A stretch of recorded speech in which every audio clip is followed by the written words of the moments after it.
Ang manananggal sa bahay. Si Aling Marta ay isang matandang dalaga na nakatira mag-isa sa isang lumang bahay sa gilid ng ilog. Kilala siya sa buong barangay bilang isang mabait at mapagbigay na kapitbahay. Pero may isang sikretong itinatago si Aling Marta, isang sikretong nakakatakot at nakapangingilabot. Sa bawat pagsapit ng hating gabi, nagbabago ang katauhan ni Aling Marta. Mula sa isang matandang babae, nagiging isang manananggal siya.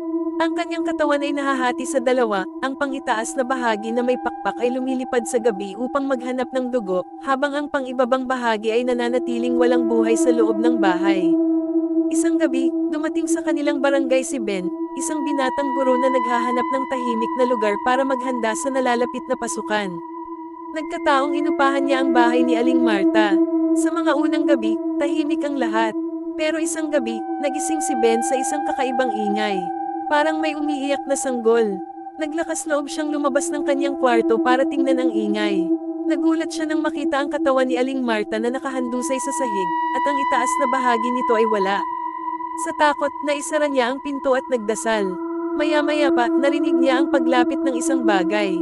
Napalingon siya at nakita ang lumilipad na katawan ni Aling Marta, papalapit sa kanya. Sa isang iglap, nawalan ng malay si Ben. Nang magising siya, umaga na. Wala na si Aling Marta sa bahay, at walang bakas ng nangyari noong nakaraang gabi. Mula noon, hindi na muling nakita si Ben sa kanilang barangay. Sinasabi ng mga matatanda na kinuha na siya ng manananggal. Hanggang ngayon, kinakatakutan pa rin ang lumang bahay ni Aling Marta.